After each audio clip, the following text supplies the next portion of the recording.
I'm Tom Johnson, Thomas Johnson Antique Furniture Restoration in Gorham, Maine. These are two nice pieces of furniture. They're 20th century reproductions, probably made for export in Asia, and they are copies of the 18th century furniture when Chinoiserie became very, very popular. They were damaged in a move. The chair had a foot, the piece of wood in the foot broken off, and the table, a piece of the molding was chipped off, and the molding is also loose. This tabletop has some rather normal wear and tear on it, but my work is limited to just the moving damage.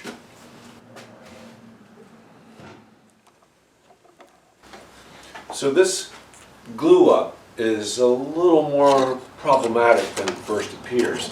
I want to use the spring clamps on this.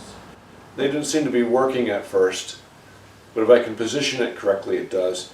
And of course, then I discovered that this type of spring clamp, which has expandable jaws and these swivel points, works really well for that.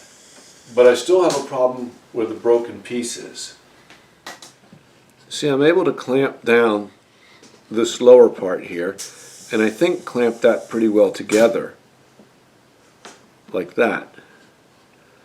But when I do that, the back of it is not together. So I've got to figure out a way to clamp the front of it here, but I got to somehow get a clamp in there to bring that together. All right, I think I've got this figured out. I have a small spring clamp to get this upper part of the molding, and then I took a small block, I beveled the edge to kind of fit inside the cove here, and I'm able to clamp that on. And of course I can't see what's under the block, but I'm pretty sure I have that together. At least I know I've got it together as best I can. You know, this really emphasizes how important it is to do a dry glue up before you put glue on there.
Got some nails in there.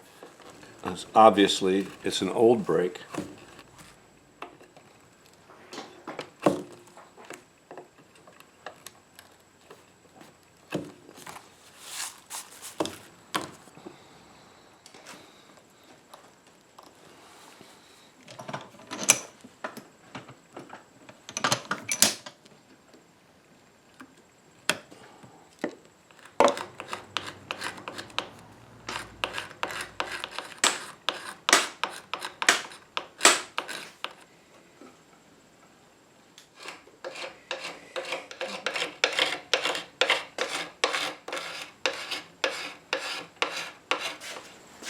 I'm going to go over this with a wire brush this way, give it a little tooth, as they say. maybe help keep it from sliding when I glue it up.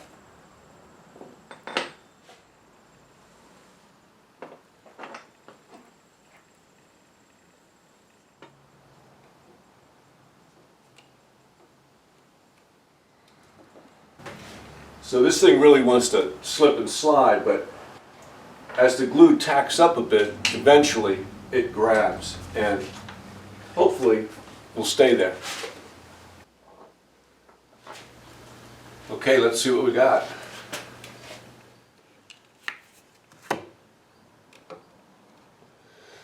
Well, it really glued up well. Now I got a deal where all this wood is missing, which of course is a result of all the nails that someone put in there.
All right, now for this one.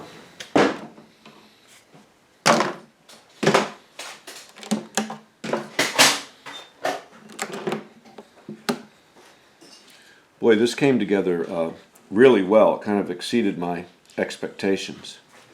So first thing I'll do is get a damp rag and clean off the excess glue.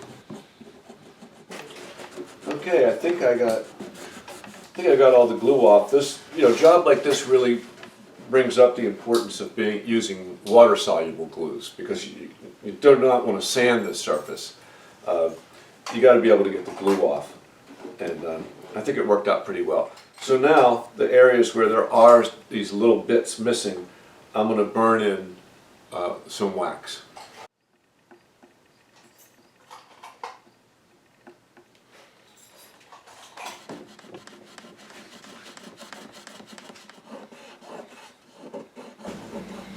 All right, the waxing part went pretty well, but now I'm going to get back to this chair.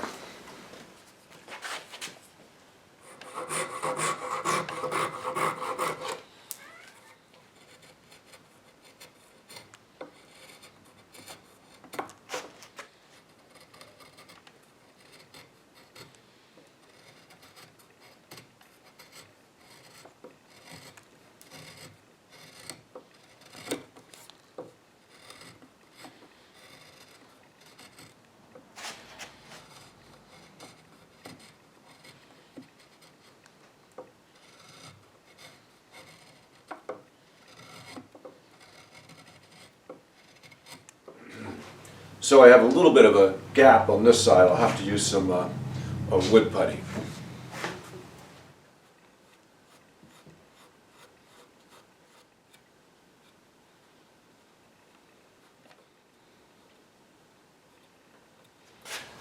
Okay, while the putty dries on the foot, I'll get back to the table.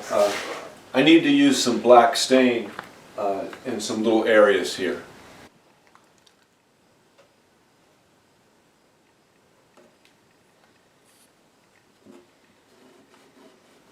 Even though it's not really part of the job, before I wax this top, I'm going to take a little alcohol and see if these white hazy areas might come out. If they come out easily, great. If not, well, there's not much I can do with a painted top like this. Well, I think it's actually helping a little bit. I'm not going to push my luck too far. Like I said, you're kind of limited to what you can do. But if I can improve it a little bit, that'll be good. I'm going to quit while I'm ahead here. I'm going to let this rest and get back to the foot on the chair.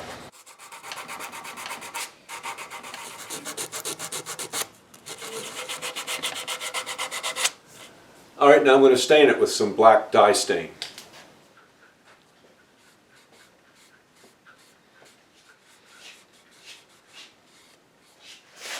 So while that stain dries, I'm going to wax the top.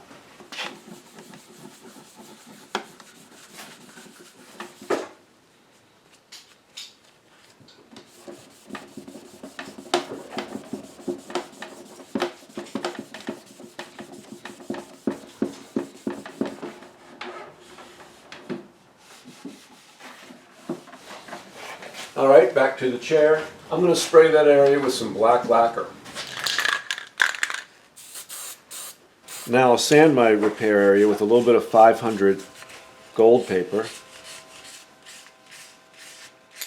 And now I'll hit it with a little clear satin. Alright, I've let the lacquer dry, and I'm going to go over this area with some steel wool and my oil and wax polish. And then I'll go over the entire chair, not with the steel woolen polish, but just with a rag and the polish. I use steel wool here just to help smooth it out a little bit.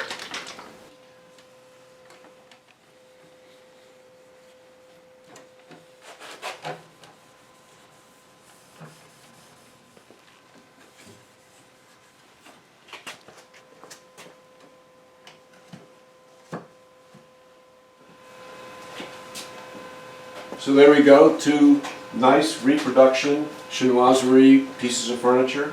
They had just suffered some moving damage. They weren't in terrible shape or anything. I repaired the foot here on this chair and repaired the molding that had been broken up in this area here. And of course I cleaned them up and waxed them a little bit. I think they look pretty good.